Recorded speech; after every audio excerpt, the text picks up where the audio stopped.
Have you heard people talking about the big changes coming to the Canada Pension Plan in 2026? For many Canadians, the CPP has always been one of the most important sources of retirement income. It's something we pay into during our working years, and later, it helps provide a monthly payment when we retire. But starting in 2026, some important changes will reshape how the system works.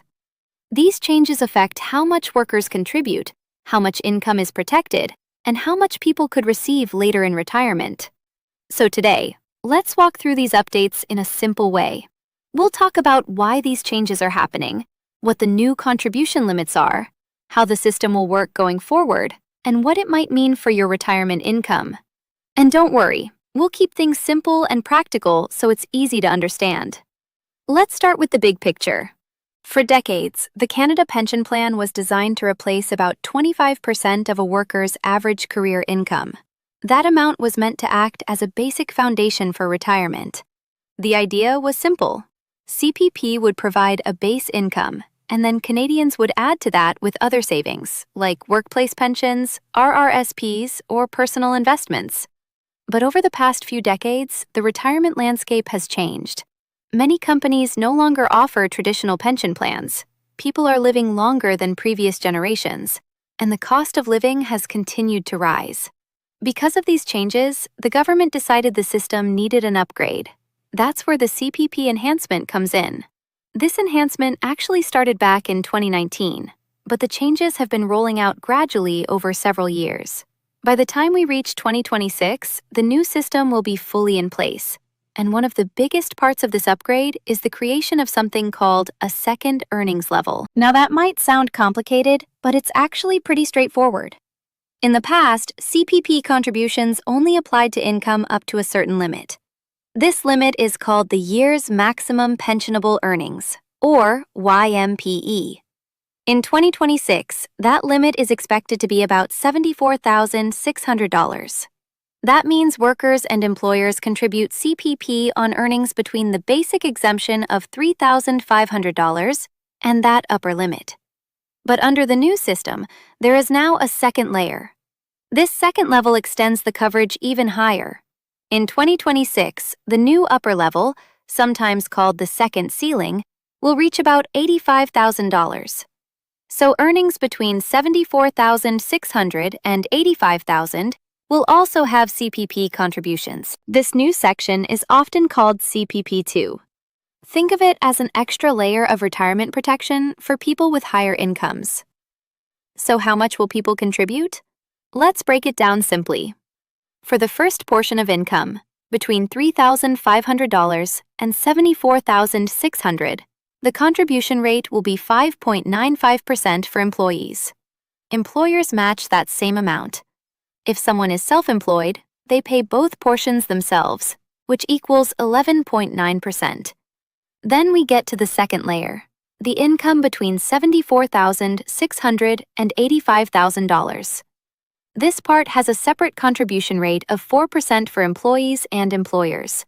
Self-employed individuals pay 8% on that portion. Let's look at an example to make this clearer. Imagine someone earns $85,000 in 2026. They would contribute the regular CPP amount on the first portion of their income, which works out to a little over $4,200. Then they would also contribute about $416 on the second earnings layer. Altogether, their total CPP contribution would be around $4,600 for the year. For someone who is self-employed, the total could be just over $9,000. Now, that may sound like a lot, but remember, the goal of these contributions is to increase future retirement income. And that's one of the biggest goals of the reform. Under the old system, CPP replaced about 25% of a person's career earnings. Under the enhanced system, that number gradually moves closer to about 33%. In other words, the plan is designed to provide a larger portion of retirement income than it did before. But there is something important to understand. These changes build up over time. Someone retiring in 2026 will not see the full benefit yet. That's because the enhanced system only started in 2019. Not everyone receives the maximum CPP benefit. The maximum monthly payment at age 65 in 2026 is expected to be around $1,500. However, the average new retirement pension is much lower, closer to about $800 per month. That difference happens because benefits are based on a person's earnings history. If someone had years with low income, part-time work, or time away from the workforce, their average contributions will be lower, and that leads to a smaller pension. Another important decision people face is when to start collecting CPP. You can begin as early as age 60, or you can wait until age 70. But the timing makes a big difference.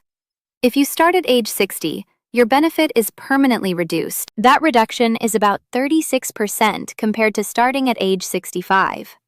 On the other hand, if you delay your CPP beyond 65, your benefit increases. Waiting until age 70 increases your payment by about 42%. For many people, that increase can be extremely valuable. In fact, delaying CPP is often one of the most powerful ways to increase guaranteed retirement income. Another interesting feature of the CPP is something called the post-retirement benefit. This applies to people who keep working while already receiving their CPP.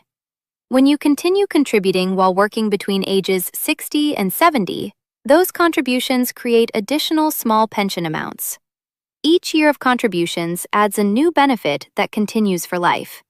Even though each increase might seem small, over time they can add up to meaningful extra income. The CPP system also provides protection beyond retirement income. For example, it includes disability benefits for people who become unable to work. It also provides survivor benefits for spouses and families, and these benefits have also increased slightly under the enhanced CPP system. Now, let's talk about something many retirees need to watch carefully: taxes. CPP benefits are considered taxable income. That means they count toward your total income for the year. And for some retirees, higher income can trigger something called the Old Age Security Clawback. This clawback starts when a senior's income passes a certain threshold. For 2026, that level is expected to be around $95,000. Once income goes above that level, part of the old age security pension begins to be reduced. For every dollar above the threshold, about 15 cents of OAS is clawed back. So for higher income retirees, managing income carefully becomes very important. This is where other accounts like RRSPs and TFSAs come into play. RRSP contributions can reduce taxable income, which may help avoid the OAS clawback. Meanwhile, TFSA withdrawals are tax-free and do not affect income-tested benefits. Many financial planners recommend using TFSAs for flexible retirement income because of this advantage. Before we wrap up, let's talk about a few common mistakes people make with CPP. One mistake is assuming CPP benefits are tax-free. They are not. They are fully taxable, just like regular income. Another mistake is starting CPP too early without considering the long-term impact. While early payments can help in the short term, delaying benefits often provides more lifetime income for people who live into their 80s or beyond. And finally, some people forget to check their contribution history. Your statement of contributions shows exactly how much you have paid into CPP over the years. Reviewing that record helps you estimate your future pension and identify any errors. You can easily check this through your My Service Canada account online. So what does all of this mean for Canadians moving toward retirement? In simple terms, the Canada Pension Plan is becoming a stronger foundation for retirement income. Yes, contributions are slightly higher, but the long-term benefit is a more reliable and larger pension. For many people, this means greater financial security later in life. The key is understanding how the system works and making smart decisions along the way. Checking your contribution history, planning when to start CPP, and coordinating it with your other retirement accounts can make a big difference in your overall retirement plan. If you found this explanation helpful, consider subscribing to the channel. We regularly break down Canadian retirement programs, taxes, and financial planning strategies in simple language. Thanks for watching, and I'll see you in the next video.